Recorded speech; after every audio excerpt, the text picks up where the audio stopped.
Phone tapping పై విచారణ కొనసాగుతుందని, phone tapping కు పాల్పడిన వారిపై చర్యలు ఉంటాయని ముఖ్యమంత్రి రేవంత్ రెడ్డి అన్నారు. గాంధీ భవన్ లో సీఎం రేవంత్ రెడ్డి అధ్యక్షతన ప్రదేశ్ ఎగ్జిక్యూటివ్ కమిటీ సమావేశం జరిగింది.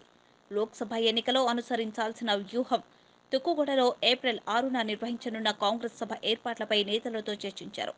అంతకుముందు వాల్మీకి బోయలతో ముఖ్యమంత్రి సమావేశమయ్యారు. వాల్మీకి బోయల డిమాండ్ను నెరవేర్చేందుకు కాంగ్రెస్ ప్రభుత్వం కట్టుబడి ఉందన్నారు. గత ప్రభుత్వం ఫోన్ ట్యాపింగ్ తో బయటపడిందన్నారు. ఈ అంశంలో కేటీఆర్ దూకుడుగా వ్యాఖ్యలు చేస్తున్నారని, అతని మాటలకు తగిన ఫలితం ఉంటుందని రేవంత్ రెడ్డి అన్నారు. మంది సంసారాలలో ఏలు పెట్టి చూసే పని నీకు ఎవరన్నా సిగ్గునోడు అట్లా మాట్లాడతాడా? ఇంటే విన్నాం కొంతమంది ఫోన్లు, ఇంటే ఏమవుతుందంట?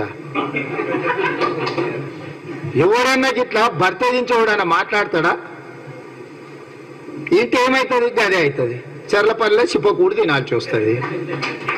ఇప్పుడు వాళ్ళు చెప్పినట్టున్న అధికారులు ఈరోజు ఊచలు లెక్క పెడుతున్నారు.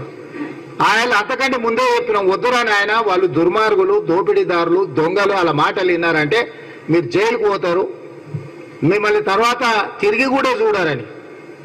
ఇవాళ కేసులలో ఇరుక్కున్న వాళ్ళని అయ్యో పాపం అని కూడా అంటలేరు. వాళ్ళు చేసినాం ఇట్లనే చేస్తాం. ఎవడు మాట్లాడతాడు? ఊర్లలో ఆవారగాడు మాట్లాడతాడు, తాగుపోతాడు మాట్లాడతాం, గట్లనే చేస్తాం, మేము బజార్లో బట్టలు ఇప్పుకొని తిరుగుతాం. అయితే ఏందని ఊర్లలో అన్నారు? ఎవడంటాడు? తాగుపోతాడు, తిరిగిపోతాడు అంటాడు. గట్ల మేము ఇట్లనే ఉంటాం. ఊర్లో ఎవరైనా పెద్ద మంచి పిలిచారా, ఇది మంచిది కాదురా నాయన, పద్ధతి మార్చుకో అంటే మేము ఇట్లనే ఉంటామా? ఏం నువ్వేంది నాకు చెప్పేది? సేమ్ కేటీఆర్ కూడా భర్తగించిన అచ్చో సాంబోతులాగా మాట్లాడుతుండు. దాని ఫలితం దానికి ఉంటుంది.